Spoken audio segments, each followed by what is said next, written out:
Thanks to all of you who are joining in tonight, and special thanks to Jennifer Hewitt and Aaron Patrick, who I'll introduce very briefly. There are problems with these Zoom matters because they're not like our normal meetings. On the other hand, they give us a good opportunity to talk to our supporters in states outside of, or cities and towns outside of Sydney. So it's got its downside, but there's a bit of an upside. So today we're going to discuss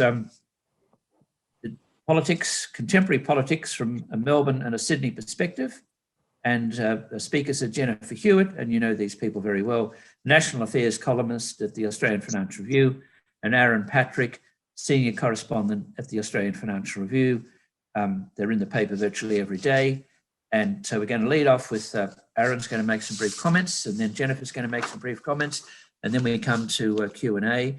And you've got the instructions as to how you join in. If you're totally frustrated and it doesn't work out, just give us a wave and we'll see if we can pick you up.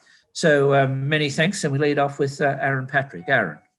Thanks, Gerard. Thanks for the nice introduction. Look, I'm going to try and talk tonight about the prospects for the re-election of the Morrison government, because I think that's sort of all of us who are deeply immersed in politics are probably thinking about that a lot. And not clearly that's what the government is obsessed on. If anyone can't hear me, if I'm speaking too quietly, please interrupt me some way, and I will try and speak louder.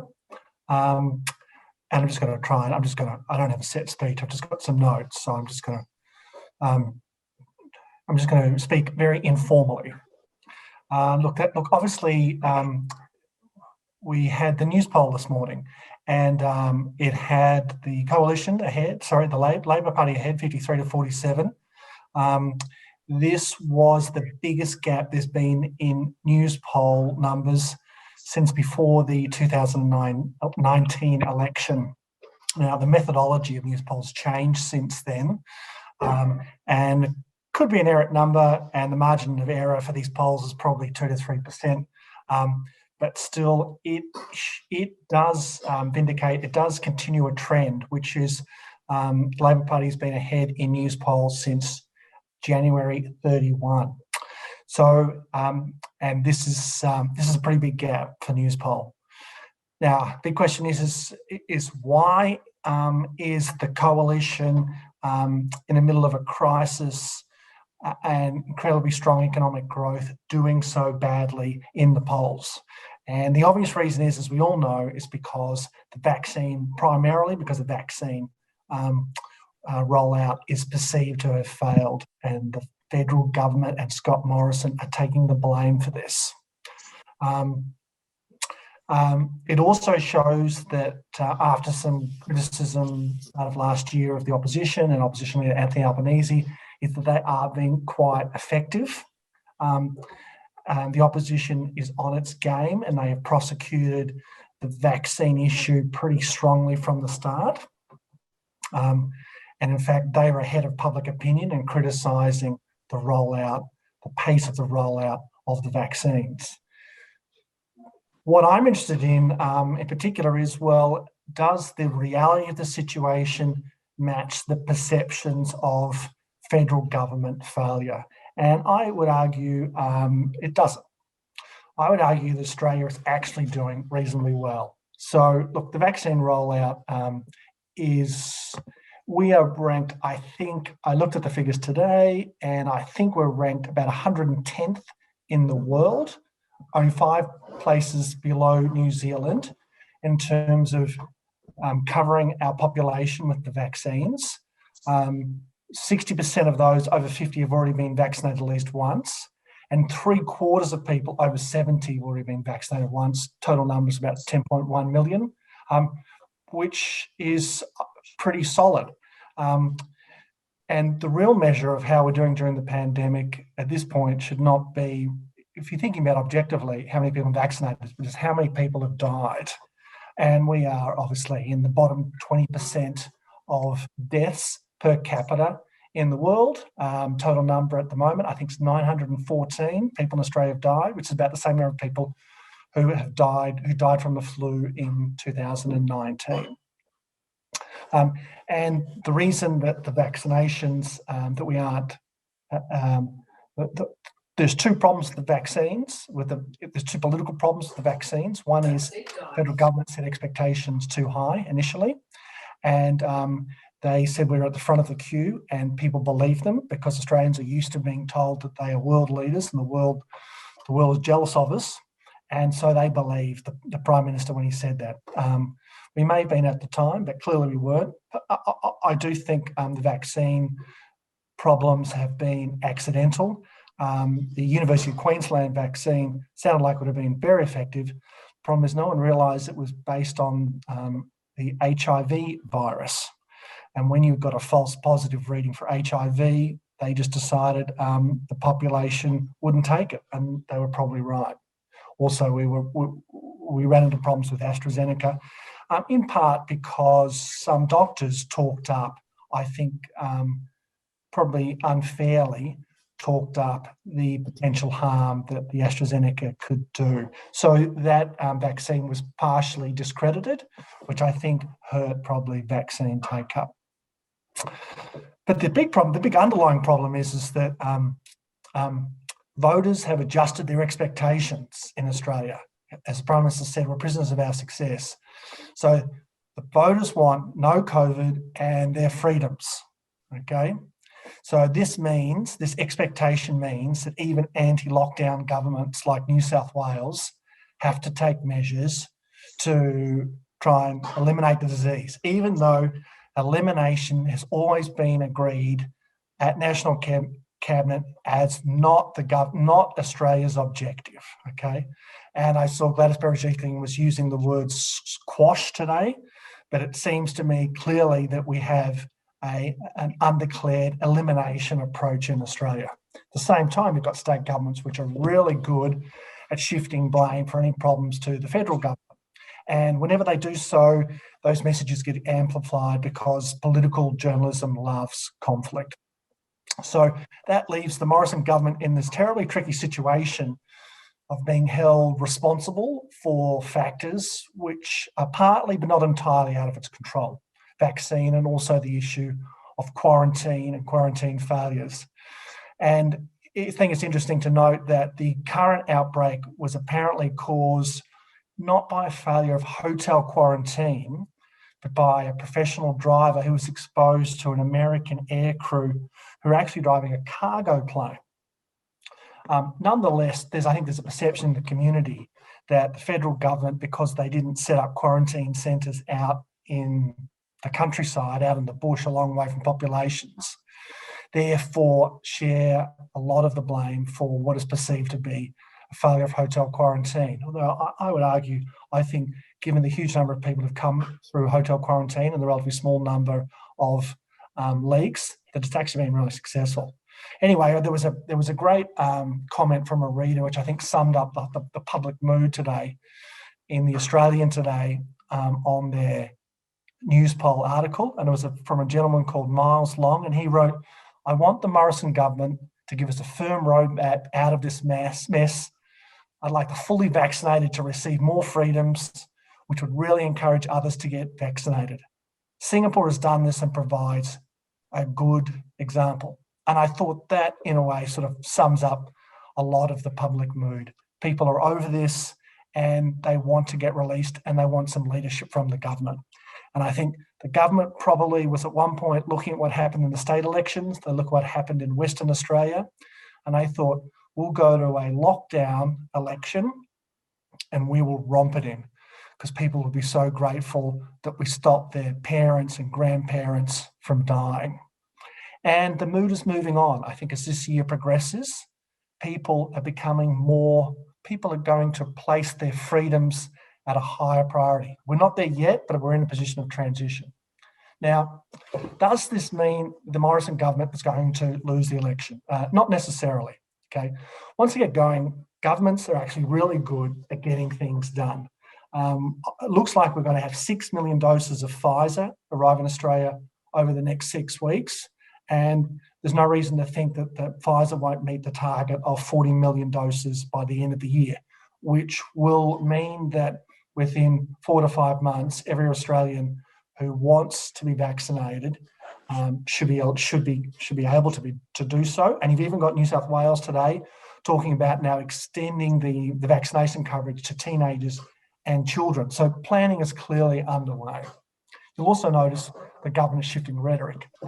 Today, Home Affairs Minister Karen Andrews said, quote, "What we're saying to Australians is that there is light at the end of the tunnel." So when you're in the middle of a big political controversy or big public controversy, it often feels like it will never end, but they always do. 3 months ago, there was this kerfuffle about a temporary ban on flights from India. And it was a huge story for probably 2 or 3 weeks. The ban was described as racist. The government had threatened to send people to jail, I think to fine them $50,000 if they tried to sneak in. And this was because a new COVID strain threatened to overwhelm the quarantine centres.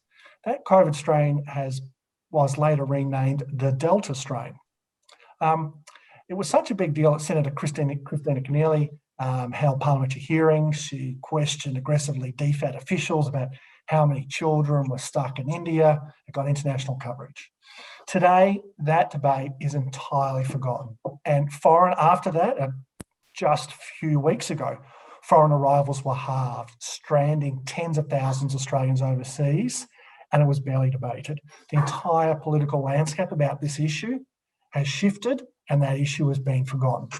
So what I think one of the lessons out of this is these kind of political debates we have are very rarely, if ever, actually focused on the future. They're all about the present. But when it comes to voting, the process people go through is very different. At the time people vote, they think about the future more than the present controversies. They make a distinction. And make a distinction about their self-interest and about the risk of changing government. And so I think as we think about, can Morrison win the election, while noting that he has upset a lot of his own conservative base too, we have to, I think, be willing to place ourselves in the minds of the future voter once the current government problems are resolved, because he's not going to go to election with a situation like this, okay?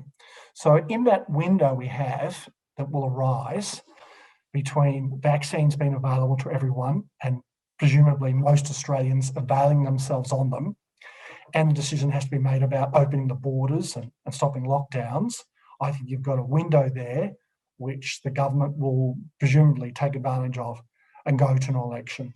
They'll have vaccine situation stabilised. They'll be able to present a plan for the future, a post-vaccine, a post-lockdown world. And they'll also, very importantly, be able to argue credibly, we have saved your jobs. We have saved millions of people from the unemployment queues by the massive stimulus that we've done. We've got you through this. It's been messy, but not that many people have died and not that many people have jobs. Now, not many people lost their jobs. Now, obviously, there's a huge fiscal hangover, and a lot of people are worried about that. But you look back at what happened in the GFC, they borrowed a massive amount of money. That debt still existed a decade later, but it took 4 years, as far as I can tell, for the political implications of that heavy borrowing through the GFC to be felt. So there was a fairly large gap there between being able to borrow a lot of money and having to pay the political price for it. So I know a lot of fiscal conservatives are unhappy with debt heading to $1 trillion, but I don't think that'll play a big political role at the next election. Incumbency has powerful advantages, and I think it's far too early to write off the Morrison government. Although I got to say, I think Anthony Albanese was badly underestimated as a Labor leader. And that's my presentation. Many thanks, Aaron. Jennifer. Well, thanks, Aaron and Gerard. I must say, I think it's too early to write off the Morrison government too, and I do think voters think about future risks. But I must say, one of the big selling points of the Morrison government has been a thing of competence and ability to deliver. They keep saying under promise and over deliver is their kind of watchword. And or a catchphrase rather. And I think the lingering memories of this are going to actually be very damaging. And and I think that the next few months are going to be very, very testing indeed for the Morrison government and for communities' perceptions of them. I don't actually think Labor is making that much of an impact, really, but I don't think they're particularly on their game, but at all. But I think it's quite hard to get credibility. But the fact is that this has been not going so badly does give them a lot more space and to try and present an alternative. But where we all are now, I guess I've been making a very bad joke today that I felt I was suffering from long COVID columnitis because I've had to write so much about it over the 18 months, but particularly over the last month. So obviously the columns just, in a sense, write themselves day after day, because even though we seem to be going around in ever smaller COVID circles. But what is obvious, I think, is that the politics of 2020 and success are very differently marked in 2021. And just as our success in holding the virus at bay and keeping the death rate low last year engendered a great sense of complacency about the need to rush vaccines or even, really get vaccinated at all, the economic success of the bounce back until just very recently has only persuaded much of the community and state governments that Australia, of course, backed by lots of federal government spending, can always recover from the economic costs of lockdowns pretty quickly. Now, I think that assumption will be tested over time, but it's certainly the dominant sentiment now, and it's one that no politician really is going to question at the moment. So last year, the Andrews government, I spent my time kind of divided between Melbourne and Sydney.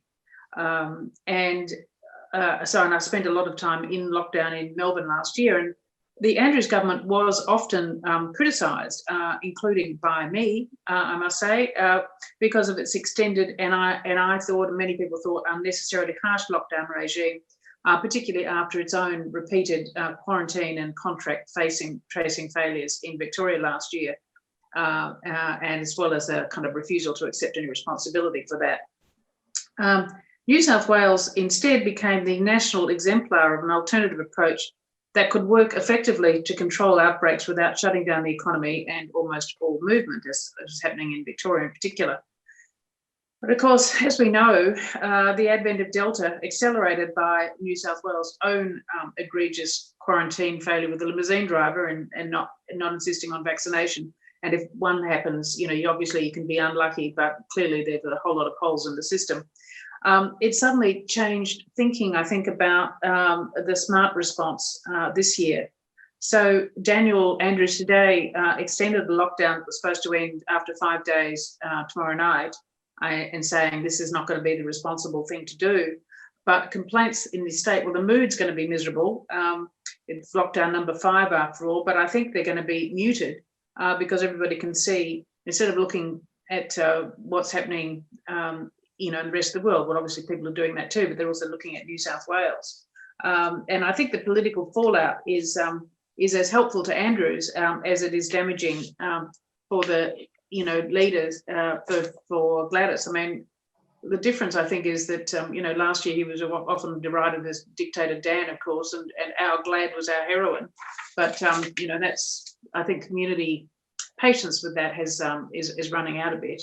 And the smaller states, of course, always been extremely cautious, and WA naturally is in a world of its own, completely isolated from the rest of the country, and the world happy to stay that way and doing extremely well financially.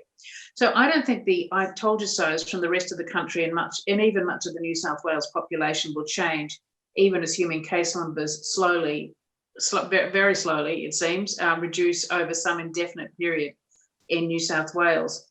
The celebration of New South Wales' carefree COVID normal has turned to growing resentment about how it's all gone so wrong and when it will finally be possible to get out of COVID quicksand. And I think, another example of that is the fact that we've got now empty construction sites all over Sydney with restrictions that are much tougher even than they were in Victoria at the height of the lockdown last year. And I think this is another example of how the political management of COVID-19, despite the repeated claims by premiers and prime minister alike that they're just always following the best advice, it's actually about political judgment and political risk. It's not just that health advice always varies from expert to expert, state to state, and country to country, rather than being somehow mysteriously bound by immutable, unarguable scientific facts. Governments do choose, and sometimes with unanticipated results. For example, the government did choose to follow the expert TAGI's, the expert medical committee advice on excessively cautious advice, demonising the risks of AstraZeneca for those under 60. That's a very obvious example of that. But I think less obvious was something that kind of came up today. I was just listening to it, and it was a doctor in Southwest Sydney saying, well, really, the smartest thing to do would be to concentrate. We keep talking about, we've suddenly, getting more Pfizer, not nearly enough, but more Pfizer.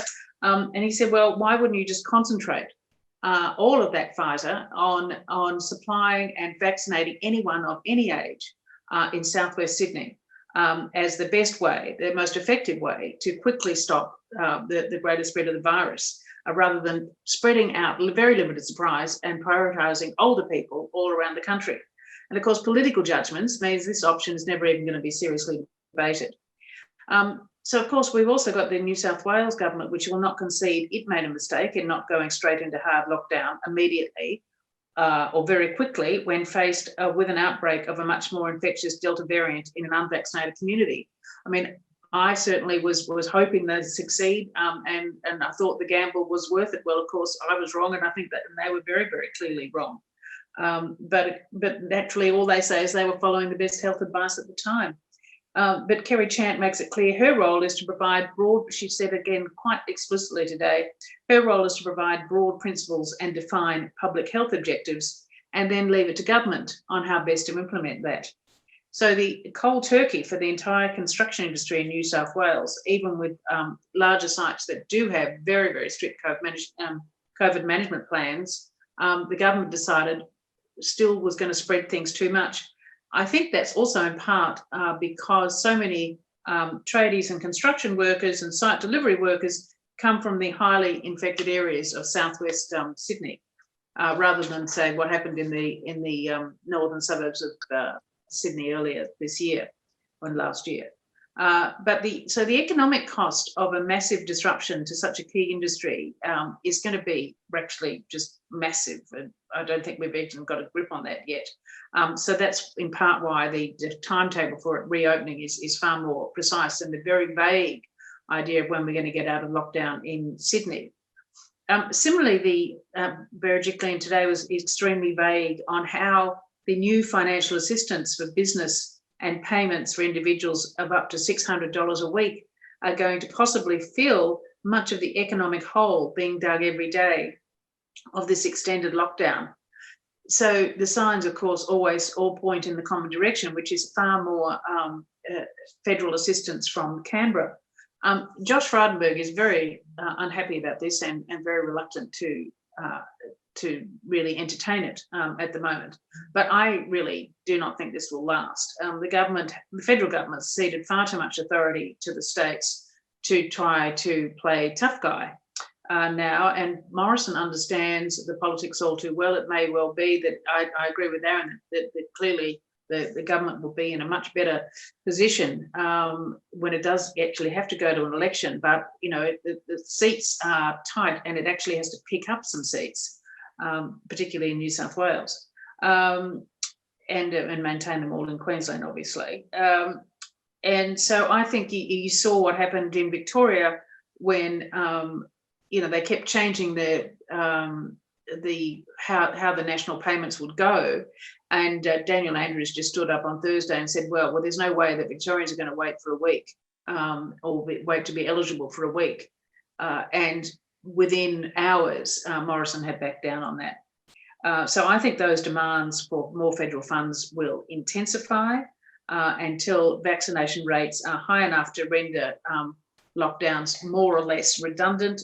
Now, just how high that is we're going to have more and more arguments about this. We've all known about the fact that, you know, as Aaron said, it really is at the moment effectively an elimination strategy, has been for a long time, even though nobody, or the Morrison government at least, refuses to call it that. It's called, you know, aggressive suppression or whatever else, or quashing the virus or whatever else they want to say. But we're going to get again to a judgment on politics as opposed to health, and you only have to look at the different assessments that are being made here relative to, say, Singapore, or relative, you know, the UK obviously is the most dramatic example, with, you know, Freedom Day about to start, with about 50% of the people vaccinated and fully vaccinated, and rising cases. And where Australia gets to on that is completely unknown, in part because we have been so cautious and so complacent about our own ability to just shut down the virus entirely. So there's been no target. We're waiting for, you know, yet more medical advice supposedly on what the target should be.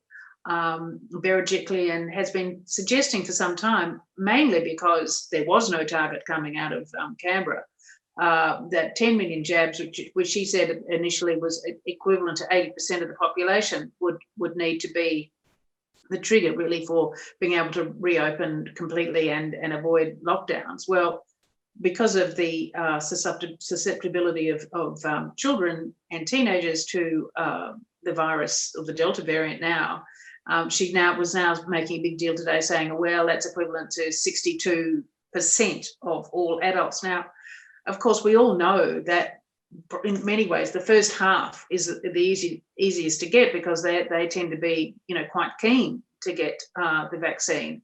And the problem now is the lack of supply and the scare stories about AstraZeneca. But as you get higher into percentages, then those other numbers become much more difficult, much more delayed. And I don't think Australia's even begun to kind of deal with that yet. None of this has been helped by what you would call a very clunky rollout, with the federal government insisting that GPs be the mainstay of it, despite the fact that the federal government really has never been that good on delivering services. It's really been state governments, always is. So we've yet to see that working particularly well. Pharmacies are supposed to be coming on board, but they haven't really in any numbers yet. And of course, the state-run mass vaccination hubs, which would be the most efficient, lacking the rather crucial ingredient of enough vaccine. So I believe it's going to be a long, hard winter for the Morrison government, for most of the rest of us as well, until we get to summer and hopefully a much more highly vaccinated population. But I'm not as persuaded as Aaron, I think, despite my doubts about how effectively the Labor Party is playing this, I'm not persuaded how quickly government misjudgments and mistakes will be forgiven by the time of the election. So I'm happy to kind of finish on that point and take any questions. Many thanks, Jennifer. Now we're going to finish no later than the top of the hour. So we've got at least half an hour. Now, could I remind everyone in on the discussion that the instructions for asking questions, making comments are in the email that you received today. So can I start off with a very brief response from both of you about the immediate economic downturn? You both know the importance of the New South Wales economy, but in particular, this decision on construction sites seems a very dramatic one, and could have quite a big immediate impact on the economy here. How do you both respond to that? Let's start with Aaron. Construction slowdown is really bad. Construction's, I think, the 5th largest sector in New South Wales, and it's been incredibly strong because the government's building WestConnex and the Metro Tunnel, the Rail Tunnel, and Western Sydney Airport. So I was very surprised, having listened to Gladys Berejiklian say this last week. There was no need to shut down construction because they had these great COVID safety plans. You had discrete workforces which weren't mixing, at least on the big sites. Then for on Saturday to say no, we're going to shut them down, I was very surprised. And I guess I perceived it to be an act of panic on her part. Jenny might have a different view. Jennifer? Well, I think the construction industry was absolutely blindsided too, and I do think they did talk about the risk of multiple visits to multiple sites spreading the virus, and the fact that there was some transmission, tradies kind of going out to the regions and things like that. But I also think part of the reason that they went so hard and so unexpectedly hard on even the major construction sites was because they didn't like the look, really, of having small building sites and lots of hundreds and thousands of small businesses being put out of action while major construction sites continue to operate. And that's been, I do think that is a huge economic cost. They've got a special, all the end of this frantic negotiations working now on how to actually try and make that work in a way, and using actually Victoria and the restrictions that in place in Victoria as a model. But I'm not sure yet whether they're going to do that. And obviously the trouble is that once you do shut these things down, they do take a long time to start up again. So I think despite the fact that the economic bounce back in Australia has when lockdowns are short, it's been relatively short, has been really, really remarkably strong, much stronger than any of the experts, including Treasury, predicted. I think we're now actually going to suffer the reverse in New South Wales. Anthony Carr? Anthony? No, you can't hear. I'm on now, sorry. I was looking at another screen. My question is the elimination strategy apparently adopted at all levels of government misguided? I happen to think it is, but there we are. Who is the elimination strategy, as it has been interpreted, misguided? Got it, yep. Aaron, misguided, not misguided? Look, a big question, Anthony. So I guess what you're really asking is is whether, Okay. what I think you're asking, I think what you're asking is whether Australia should have been Britain. And Britain have had 150,000 people die. It's a really profound question, I think. I think, and to be honest, I don't have the answer. I think, although we're beyond it now, I think we've expended so much energy as a society in keeping COVID out that the public would just not accept it being allowed to run free. So even with Gerard telling us how she opposes lockdowns, I couldn't see politically how she had any choice. So let's say, you do a hypothetical. She decided to not do a full lockdown, or she just imposed some kind of quasi-lockdown on southwest Sydney, eastern suburbs. So we're at 1,000 cases now after probably 40 days, maybe 35 days. So let's say we're probably, 2,000, 3,000 under the light scenario, would have spread to the rest of the country. You're potentially talking mass infections by the end of the year, potentially talking hundreds of thousands of people.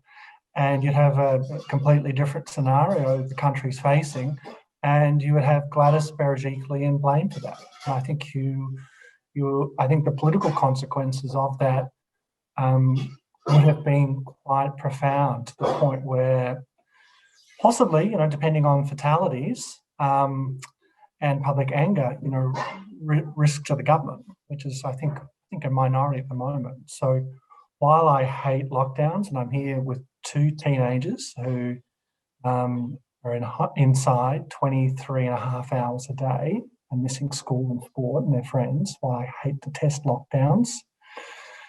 And I wrote about the Gigi Foster and Patrick's, Aaron's cut out. Jennifer, Okay, well, I'll say I think that whether the elimination strategy was a mistake, I certainly thought it was initially, and also nobody actually thought it was going to be possible anyway. And they kept talking about how you'd have to live with the virus, and everybody thought there'd be, thousands and thousands of deaths. But Australia got lucky in many ways, partly because it was an island and partly because it shut its national borders. But the catch now is, so, and then you had a lot of people kind of saying all through last year, a lot of younger people, but people of all ages saying, look, we got this roll call of people who were in their 80s and 90s dying, which was terrible. But really, can we keep the entire country shut up indefinitely because of people? You'd actually got less deaths in Australia than you were in any normal year from the flu. So I think that kind of question was never really resolved, but except that we all knew that it wasn't a permanent, it could not be a permanent way of operating. I mean, it just is not possible. So the question is how many deaths and illnesses the country is prepared to allow, because there obviously will be some, even with much more of the population vaccinated.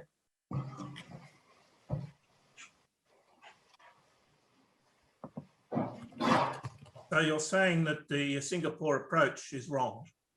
No, I'm not saying the Singapore approach is wrong at all. They're basically saying that it's going to have to live with it forever, and we just have to learn how to live with it.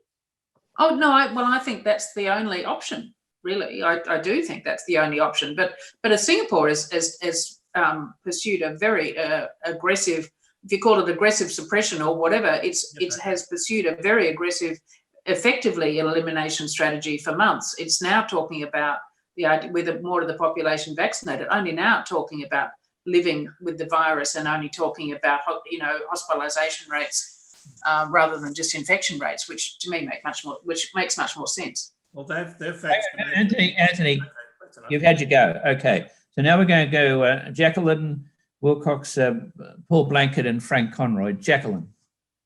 Thank you, Gerard. Just point out on Singapore, I actually deal with Singapore people every day. My colleagues are all in Singapore, and they don't seem to have the freedom that you're talking about. They're in lockdown.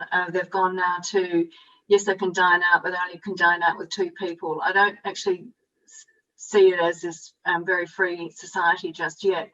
But the question I really want to put to Aaron and Jennifer is about the vaccinations. First of all, I still can't follow what the logistic issue is, because the drug companies are saying that the vaccines have been delivered. As I understand it, AstraZeneca has delivered about 12 million, and we're hearing more now from Pfizer. So I still can't work out what the issue is. How are we not getting them into people's arms? And the other question I'd like to ask you is something that's really troubled me, and that is this blanket, for want of a better term, it's just slagging of big companies like AstraZeneca and Pfizer, and whether they'll ever actually be able to, with AstraZeneca in particular, be able to recover the good brand that it once had. Well, on the vaccine thing, we completely demonised AstraZeneca, which was and relied very heavily on it to supply us. So when Atagi gave that advice that it wasn't even acceptable for people under 60, anybody under 60 wasn't recommended, that totally stuffed any suggestion, any ability of the country to keep up with acceptable vaccination rate. At the same time, the government had not negotiated lots of supplies with Pfizer, tens of millions of supplies, the 40 million, most of them will still be coming, late September, October. And they hadn't, the same with Moderna. So they didn't hedge their bets by getting massive supplies of alternatives to the domestically manufactured vaccine. And then, of course, as Aaron said, the UQ thing, they dropped off that very quickly. People would argue that was too quickly, but anyway, because they thought that they had it covered with AstraZeneca, and even just the risk of somehow being associated with an HIV positive, even though it could have been disproved pretty quickly, wasn't worth pursuing. Okay, so we go Frank, Paul and Anne. Frank. Frank, are you there? Yes, I'm here. Can you see me? Here we go. Well, then, can you hear me? Thanks very much. I wanted to put the question to both speakers. Do you think the government should have allowed the formal process of the efficacy of the various vaccines to be what I call normal, rather than responding with urgency on the similar basis that the countries like the United States and the United Kingdom did? Who wants to take that? Sorry, I didn't quite get you saying that the TGA was too fast or too slow. Too slow. I think they're understand definitely too slow. I think it was, again, I just think it was born of this complacency, in the same way that Australia's had a terrible traditional reluctance to do with anything other than PCR tests, rather than many of the rapid antigen tests, which other countries are using to great effect, because even though they're not as accurate, when used repeatedly, they are accurate in terms of giving you the right results. No, I just think we've been absolutely far too conservative. Yep. Thank you. Right, Paul. Yeah. One of the things I see almost on a daily basis is sections of the media really looking for what I call the gotcha moment on all levels of government, whether it's state or federal. And to what extent do you think the media has contributed to both vaccine hesitancy and also, if you want to call it, a general aggro within the community? Aaron? The media. Can you hear us now? Perish the thought that the media would divide community. That's our job, Paul, isn't it? Okay, that's how we sell newspapers and subscriptions. Look, mate, look, people, you have a go at someone and people will think it's a great article if they dislike the person or institution you're criticising, and vice versa. So, and I think in the media you have the left and the right feeding off each other. I think they're very good. I think they couldn't survive without each other. That is the media organisations or journalists engaging in the culture wars. So I think they're more linked than people realise. And you know, if you look at the Australian, they had so much critical coverage of the ABC, and clearly they must have it because it's what their readers want to read. And so who are we to criticise them or to tell them that they should stop giving what their readers want? I actually don't agree with that. I think the media is actually reflecting just a much more polarised society. I think it's very obvious, particularly in social media and shorter attention spans, and the fact we've got so much media around. But I think there's still a very traditional role, and there are lots and lots of gotcha moments. I think clearly, you know, the fact that everybody's on TV all the time, we see it all the time, and we have these kind of raucous press conferences all the time. But the broader community also does demand a lot more transparency these days for a whole lot of social reasons, rather than just having things, you know, kind of being told and no questions asked. So you can say whether that's bad or good. I think it's kind of a mixture of both. But I still think the traditional media in general tries to adopt, certainly I know the Financial Review does, a reasonably responsible thing. I really don't think you're just looking for clicks and you're willing to jeopardise your reputation for quality and for trying to get to the nub of an issue just for that, because it clearly does not work. It certainly doesn't work for a paper like the Financial Review.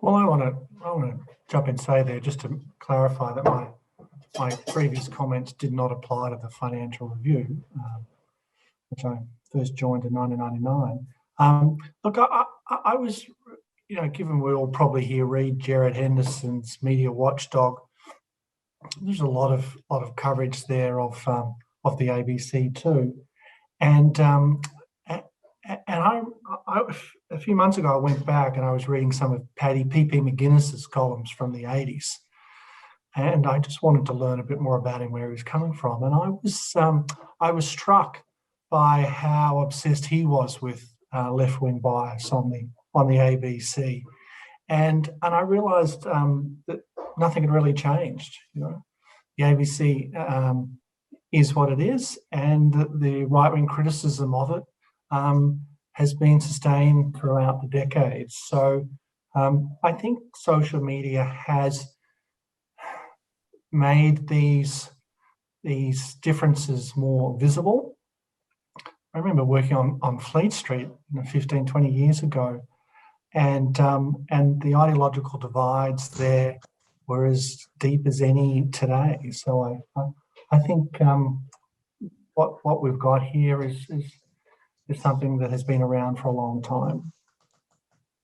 Now we've got a bit over 10 minutes to go, so I'm going to go for Anne. Listening to Aaron and listening to Jennifer, and living in New South Wales in north of the harbour, where we haven't got a case, and we've been locked up. I don't think we've got a case in Sydney. We've been locked up for over 3 weeks. I just wonder at what point there's not going to be an explosion, more so than just on some right-wing television shows, of people who are feeling completely unfairly treated by doing all the right things and having no effect on their lives except to ruin their economy of scale, whatever you like. I mean, at the moment, what I think is quite a remarkable feat, New South Wales has managed to contain this virus for weeks in a very much the same area.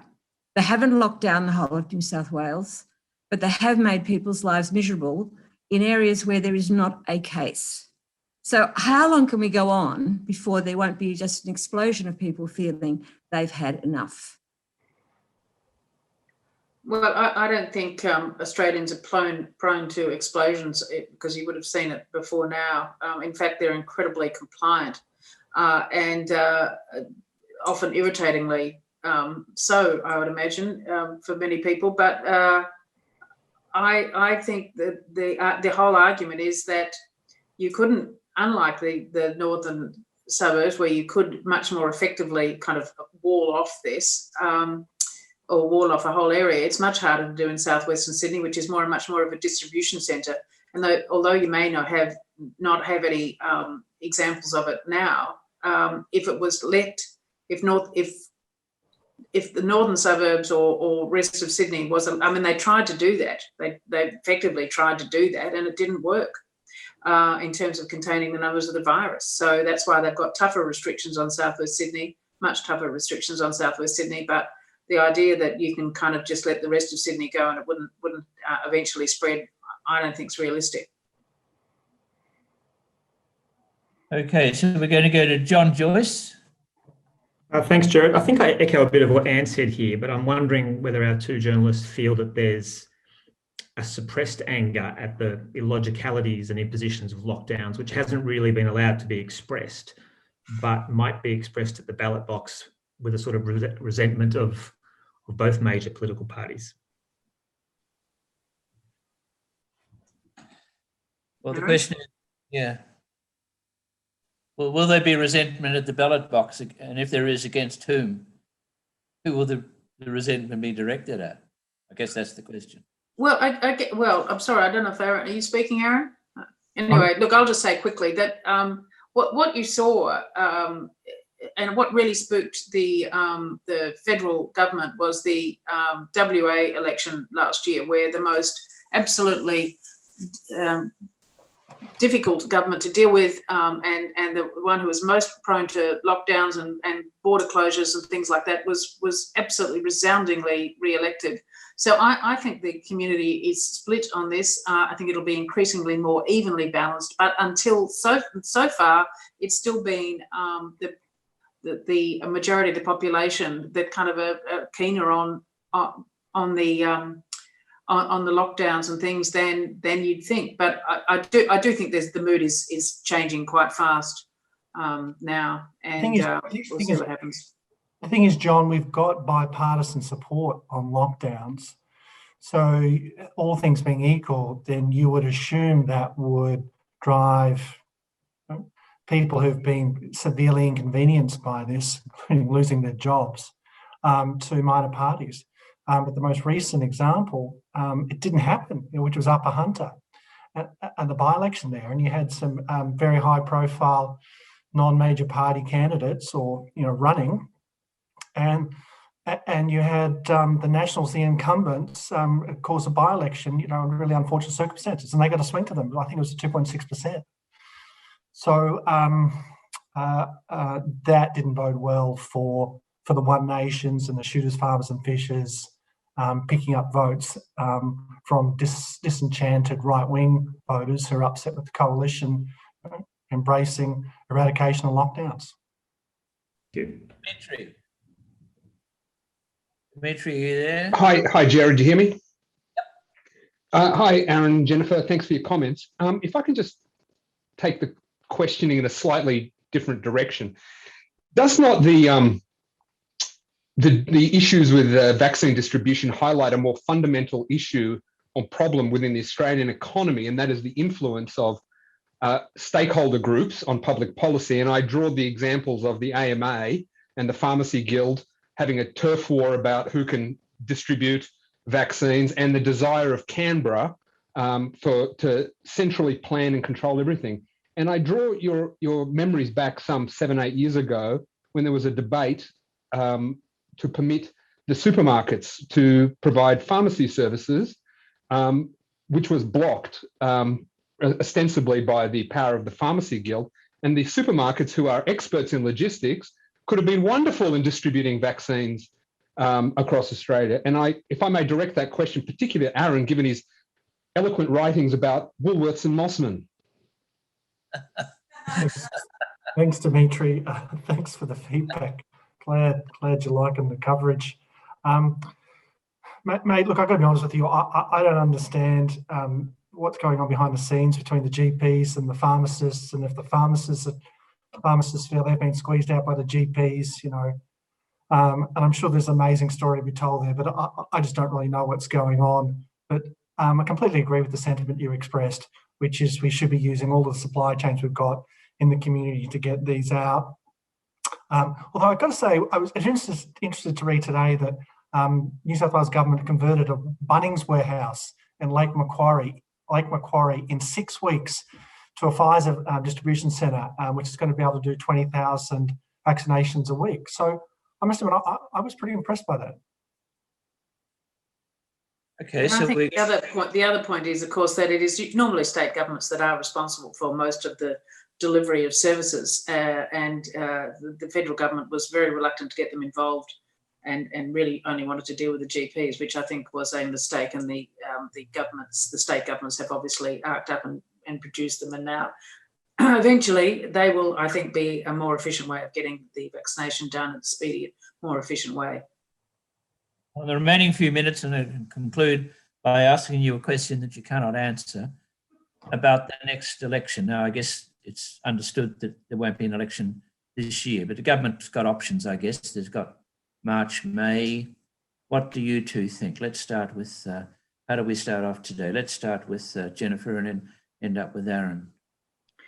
Well, I understand the things about polling showing a trend for the government, which would absolutely having to be worrying it, given where it is. On the other hand, I do agree with Aaron that you wouldn't want to count them out at all. And one reason being, of course, that we've seen many elections come and go where all the polls have been predicting that Labor would win, and next thing you know, you've got a coalition government. Well, Gerard, I'm a bit disappointed in the question because I was hoping you were going to ask us to make a prediction about who's going to win the election, so we could then be embarrassed when we got it wrong. And then I was going to complain that you never give election predictions, and so you're asking us to do something you're not to do yourself, but you've completely stuffed me up by asking something pretty anodyne, which is about the election timing, which I don't really know. Like I've specified in my presentation, what was sort of the optimum time, I think, but I don't know when that would be in terms of months. Look, why don't we just deal with this really in the more interesting issue, which is can they win, And I just think, despite today's 53-47, I think they're ahead. I think they're ahead in terms of the likelihood of them winning. That's very interesting. That's a good way to finish. Very challenging way to finish and thoughtful. Look, we're very grateful to both of you for giving of your time. It's terrific that at the Sydney Institute we can have two of Australia's leading commentators here talking so openly and freely. So every day, Anne and I read your pieces in the Fin Review, along with other newspapers, of course, but we read your pieces in the Fin Review, and we're very grateful you've been here tonight. And you've been, so I'm just saying on behalf of all of us in on the call, many thanks and well done. Thanks for listening. Thank you very much.